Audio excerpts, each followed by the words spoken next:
Hello দর্শক বন্ধুরা, আসসালামু আলাইকুম। আজ আমি আপনাদেরকে দেখাবো পপ পিঠা তৈরি করে। আর আমি এই দুই ধরনের পপ পিঠা তৈরি করেছি। তো দেখে নিন আমি এই দুই ধরনের পপ পিঠা কীভাবে তৈরি করে নিচ্ছি। প্রথমে আমি একটা মিক্সিং বোল নিয়েছি, আর এর মধ্যে আমি দিয়ে দিচ্ছি 1 বাটি পরিমাণ ময়দা। এখানে আপনারা আটাও ইউজ করতে পারেন, আমার কাছে ময়দা ছিল, আমি ময়দা দিয়ে দিচ্ছি। আটা দিয়ে অনেক সুন্দর পুরি পিঠা হয়।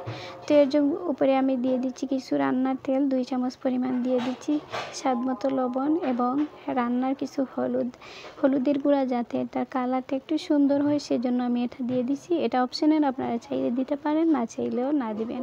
তারপর আমি এগুলোকে ভালো করে মেখে এর মধ্যে আমি হালকা উষুম গরম পানি দিয়ে ভালো করে ডোটা তৈরি করে নিচ্ছি। তো ডোটা তৈরি করতে গেলে হালকা হালকা করে প্রথমে একটু একটু করে পানি দিয়ে দিবেন। একসাথে বেশি পানি দিলে হয়তো ডোটা নরম হয়ে যেতে পারে, তাই আমরা অল্প অল্প করে পানিটা দিয়ে ভালো করে মুথে নিতে হবে। তো এবারে দেখেছেন আমার ডোটা তৈরি হয়ে গেছে, কত সুন্দর সফট। আর এবারে আমি ছোটো ছোটো এভাবে টুকরো করে নিয়ে নিব, আর এটা দিয়ে আমি রুটি বেলে নিব। তো রুটিটা বেলার জন্য আমি তৈরি করে নিচ্ছি রুটিটা। তো দেখেছেন কিভাবে আমি রুটিটা তৈরি করছি। এরকম রুটি আপনারা কম বেশ তৈরি করতে পারেন, তবে এটা পাতলা পরিমাণ রুটি হতে হবে। পাতলা না হলে, বেশি গাঢ় হলে এটা কিন্তু সুন্দর হবে না বা ফুলে উঠবে না। তো মিডিয়াম সাইজের মধ্যে আমি নিয়ে নিচ্ছি রুটিগুলো তৈরি করে। আর এভাবে আমি কয়েকটা রুটি তৈরি করব এই ডো দিয়ে। তো দেখেছেন আমি কিভাবে ডোটা তৈরি করে নিচ্ছি। আর এর ফাঁকে বলে দিচ্ছি, ফেসবুক চ্যানেল থেকে আপনারা যারা দেখবেন প্লিজ আমার পেজটি ফলো করবেন, লাইক করবেন, কমেন্ট করবেন। আর ইউটিউব চ্যানেল থেকে যারা দেখবেন আপনারা নতুন হলে প্লিজ আমার ইউটিউব চ্যানেলটিও সাবস্ক্রাইব করে নেবেন, পাশে থাকা বেল বাটনটি ক্লিক করে নেবেন, যাতে আমি নতুন কোনো ভিডিও দিলে আপনারা তাড়াতাড়ি পেয়ে যান। আর ইতিমধ্যে দেখেন আমি অনেকগুলো রুটি তৈরি করে নিয়েছি। আর রুটির জন্য আমি আগে থেকে কিছু নারকেল কুটছি, এর মধ্যে আমি চুলায় চাল দিয়ে ভেজে নিয়ে এসেছি। আর এর মধ্যে দিয়ে আমি এগুলো দিয়ে পপ পিঠাটা তৈরি করে নিচ্ছি। তো পপ পিঠাটা তৈরি করে নিচ্ছি এভাবে একটা বাটি দিয়ে আমি এই যে নারকেলটা দিয়েছি এটা আলাদা করে নিচ্ছি। তো একটা দাগ বসিয়ে দিচ্ছি, আপনারা চাইলে এটা করতে পারেন, না করতে পারেন। আর হালকা ভিজা হাত দিয়ে চেপে চেপে নেওয়ার পর এভাবে কাঁটা চামচ দিয়ে জুড়ে জুড়ে চাপ দিলে এগুলো বসে যাবে, এবং বসে যাওয়ার পরে আমি ফুলের মতো এভাবে করে নিচ্ছি। তো দর্শক বন্ধুরা, আপনারা চাইলে এভাবে করে নিতে পারেন।